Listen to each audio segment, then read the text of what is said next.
Hello friends, आज का ये वीडियो बहुत खास है आप लोगों के लिए जो लोग ब्लॉगिंग करते हैं, वेबसाइट पे काम करते हैं, चाहे उनको ऑर्गेनिक ट्रैफिक आ रहा है या ऑर्गेनिक ट्रैफिक नहीं आ रहा है।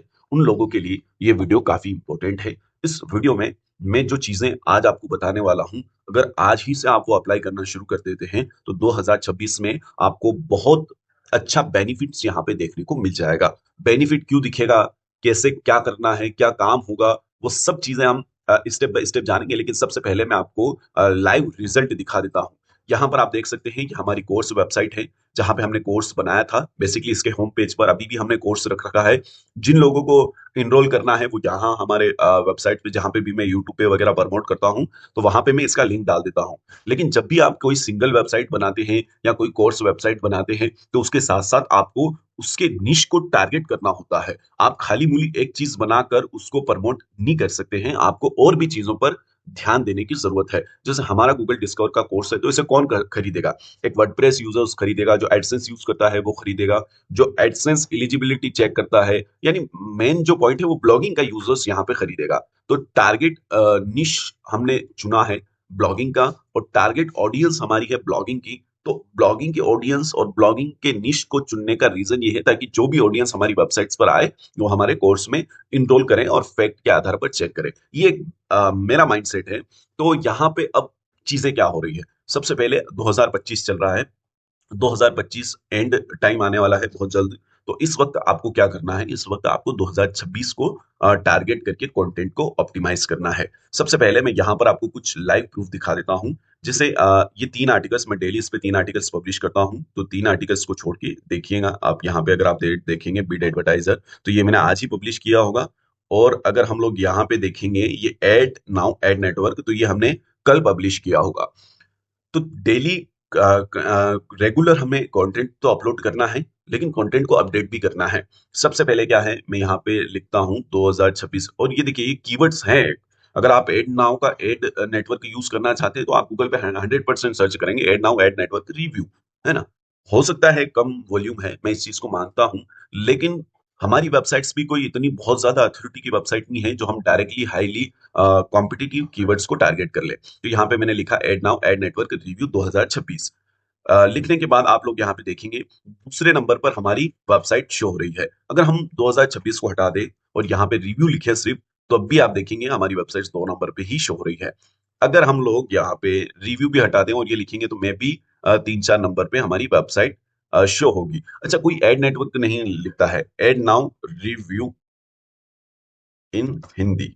जैसे हमारा लैंग्वेज हिंदी है तो बेसिकली हम हिंदी में टारगेट करते हैं, तब भी आप देखेंगे फर्स्ट नंबर पर हमारी वेबसाइट शो हो रही है। और ये एक आर्टिकल्स पे ही नहीं, यहाँ पर अगर आप लोग देखेंगे बहुत सारे आर्टिकल्स पे यहाँ पे ये हमें शो होगी। जैसे कि ये आर्टिकल्स हमने कल डाला था। और नीचे आते हैं ये सोरवन एड नेटवर्क रिव्यू, सॉरी सोरवन एड नेटवर्क 2026।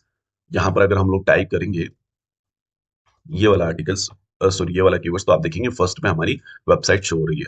अब एड नेटवर्क बहुत सारे लोग नहीं लिखते हैं, तो यहाँ पे ये तो लिखेंगे ना सोरवन रिव्यू इन हिंदी, है ना। ये कीवर्ड्स तो मैं भी टाइप करेंगे ना, तो यहाँ पे हो सकता है वेबसाइट्स नहीं दिखे, है ना। अ, इस कीवर्ड्स पे हमारी वेबसाइट नहीं दिख रही, बेसिकली नया आर्टिकल्स है। तो अभी अगर आप देखेंगे सोरवन एड नेटवर्क 2026, तो ये सिर्फ एक दिन पुराना है। ये जो सारे आर्टिकल्स है ये एक दिन पुराने हमारे आर्टिकल्स है। तो यहाँ पे मैं आपको क्या बताना चाहता हूँ, सबसे पहले आपको पॉइंट नोट कर लेना है। अगर आपका ओल्ड ब्लॉग है, अगर आपका पुराना वेबसाइट है, तो सबसे पहले उसमें आपको ईयर अपडेट कर देना है ना। सिर्फ ईयर अपडेट करने से कुछ नहीं होगा, आपको कंटेंट को भी अपडेट करना जरूरी है। अब कंटेंट को अपडेट कैसे करें, ठीक है ना। जैसे आज मैं आपको बता दूं कि 2025 में जैसे एडसेंस अप्रूवल हो रहा था वो 2026 में नहीं होगा। चीजें बदल जाएगी, कुछ एडवांस टेक्निक हो जाएगी। एक दो लाइन आप अपने हिसाब से, अगर आपको एक्सपीरियंस है तो वो अपडेट कर सकते हैं। तो इसे कहते हैं कंटेंट को अपडेट करना। कंटेंट को अपडेट करते समय आपको इन चीजों का ध्यान रखना है कि 2025 में जो चीजें थी वो 2026 में नहीं है, कौन सी चीजें नहीं है और कौन सी एडिशनल चीजें जुड़ चुकी है। बस यही चीज आपको आपके कंटेंट में अपडेट करना है, और टाइटल में आपको ईयर 26 डाल देना है। पहला काम आपको ये करना है। दूसरा चीज है आपको कंटेंट कैसे लिखना है। जैसे यहाँ पर अगर आप देखेंगे तबोला से ब्लॉग मोनेटाइज कैसे करें, यह हमने कंटेंट लिखा हुआ है। ये कंटेंट किसके लिए है? ये कंप्लीट पब्लिशर गाइड है, यानी जो तबोला का एड नेटवर्क यूज करना चाहता है उसके लिए ये कंप्लीट गाइड है। हमारा आर्टिकल्स लिखने का तरीका मैं आपको हमेशा ही बताता हूँ। सबसे पहले हम लोग 3 लाइन पैराग्राफ ऐड करते हैं। ये 3 लाइन यूजर्स को अट्रैक्ट करती है और पढ़ने पर मजबूर करती है। आज भी मैं आपको अगर वही पढ़ के दिखाऊं एक लाइन, तो मैं आपको बताऊंगा कि तबला क्या है, पब्लिशर के लिए कैसे काम करता है, अप्रूवल कैसे मिलेगा, अर्निंग पोटेंशियल क्या है और किन किन चैलेंजेस का सामना करना पड़ सकता है। ठीक है ना? मेरा एम है कि मैं आपको कंप्लीट और हॉनेस्ट इंफॉर्मेशन मिले ताकि आप सही डिसीजन ले सको। तो 3 लाइन आपको कम से कम इतना अट्रैक्शन जरूर रखना है कि बाद में जो आपका कंटेंट्स रीड करने वाला बंदा है वो इसको रीड करे। तो सबसे पहले हमने एक इमेज यूज किया है, तबोला क्या है, प्लेटफॉर्म की पूरी जानकारी है ना, कंपनी का बैकग्राउंड, तबोला का वर्किंग मॉडल क्या है, तबोला फिट क्या है ना, ट्रैफिक रिक्वायरमेंट, पब्लिशर के पॉइंट से हमें बात करना है क्योंकि पब्लिशर ही इस कीवर्ड्स को सर्च कर रहा है। तो पब्लिशर के पॉइंट से हमने जितने भी पॉइंट थे उनके यहाँ पर कवर किए हैं। और लास्ट में जब हमने स्टेप 2 पे वेबसाइट विजिट दिया तो हमने तबोला का जो वेबसाइट है उसको हमारी वेबसाइट से बैकलिंक्स दिया है। बैकलिंक्स मींस रेफरेंस भी होता है, क्योंकि आप जिस आर्टिकल्स या जिस वेबसाइट्स के बारे में कंटेंट लिखते हैं तो आपको उसको रेफरेंस देना बहुत ज्यादा जरूरी है। अगर आपकी वेबसाइट स्पैमी है जिसको आप रेफरेंस देना चाहते हैं, बेकार वेबसाइट है, गैम्बलिंग वेबसाइट है, तो आप उसको रेफरेंस ना भी दे तो चलेगा। रेफरेंस देना जरूरी है और रेफरेंस आपको देना पड़ेगा। अगर आपकी वेबसाइट जैसे तबोला एक अच्छी वेबसाइट है तो उसको रेफरेंस देने में तो कोई दिक्कत नहीं है ना। तो इस तरीके से आपको आर्टिकल्स में काम करना है ना। 2026 आने में अभी टाइम है। आपको ये चीजें अगर आप अभी कर लेते हो तो आपको 2026 में और अच्छा ट्रैफिक मिलने के चांसेस है।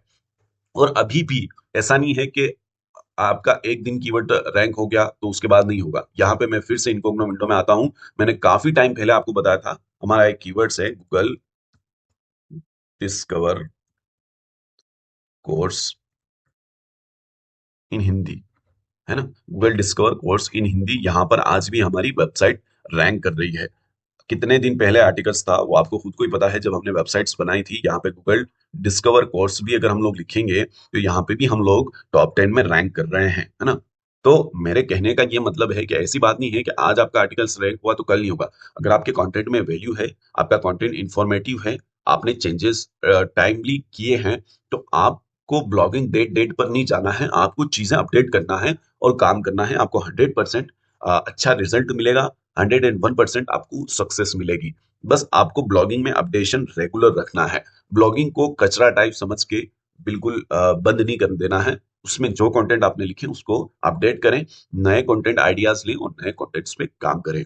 तो मुझे यही उम्मीद है कि आप लोग इस वीडियो को देखने के बाद अपने कंटेंट को जरूर ऑप्टिमाइज करेंगे, जरूर काम करेंगे। और ये जितने भी कंटेंट है ना, मैंने खुद से नहीं लिखे, ये सारे मैंने एआई से लिखा है। तो एआई से कंटेंट लिखने की अपनी स्किल को इम्प्रूवमेंट कीजिए। खाली कीवर्ड डाल देने से या मेरे लिए आर्टिकल्स लिखे लिख देने से एआई आपके लिए ऑप्टिमाइज आर्टिकल्स नहीं लिखता है। आपको हर एक चीज को डीप में रिसर्च करना है और अपना एक तरीका बनाना है जिससे कि एआई आपके तरीके से आर्टिकल्स लिखे। तो अगर जब जिस दिन आप ये चीजें समझ गए, एआई को यूज करना, सही तरीके से यूज करना है, बाय डिफॉल्ट जो लोग जैसे यूज करते हैं वैसे नहीं, सही तरीके से अगर आप यूज करेंगे तो आपको अच्छा खासा इनकम भी हो सकता है। हमारा कोर्स है जहां पे हमने आपको एआई से रिलेटेड सारी चीजें समझाई है। गूगल डिस्कवर से रिलेटेड आप कैसे प्रीमियम डोमेन बाय कर सकते हैं, कैसे चंद दिनों में आप गूगल डिस्कवर से ट्रैफिक ला सकते हैं, उसके बारे में डिटेल से बात की है। अगर आप इंटरेस्टेड हैं तो यहाँ जाकर भी आप लोग इनरोल कर सकते हैं। यहाँ पर हमने स्टेप बाय स्टेप हर चीज के बारे में बताया है। यहाँ पे हमने लाइव रिजल्ट भी दिखाए हैं, कैसे आप काम करेंगे, क्या आपको बेनिफिट होगा इस कोर्स का। बहुत सारे लोगों ने हमें कमेंट्स किया था व्हाट्सएप पर, मैसेज किया था कि ये कोर्स हमने क्यों लॉन्च किया, एसईओ का कोर्स बना देते हैं या डिफरेंट डिफरेंट कोर्स बना देते हैं, ये मेथड्स जब फेल जाएगी तो काम नहीं करेगी। तो मैं यही कहना चाहता हूँ कि ये कोई मेथड्स नहीं है, ये रियल में चीजें वर्क कर रही हैं, रियल में लोग काम कर रहे हैं, इससे कोई दिक्कत नहीं है। अगर आपको एक अच्छी बैकलिंक्स वाला डोमेन मिल रहा है तो उसमें आपको बेनिफिट मिलेगा, है ना। और गूगल बेनिफिट हमेशा देगा। एक अच्छी बैकलिंक अगर आपकी वेबसाइट है तो उसको हमेशा बैकलिंक देगा।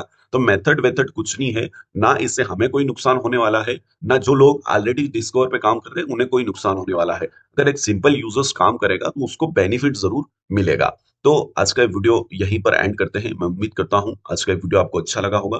वीडियो अच्छा लगा तो कमेंट्स करके ज़रूर बताएँ और अगर कोर्स में एनरोल करना चाहते हैं तो डिस्क्रिप्शन में आपको लिंक मिल जाएगा, वहाँ जाके आप कोर्स में एनरोल कर सकते हैं। Thank you, all the best.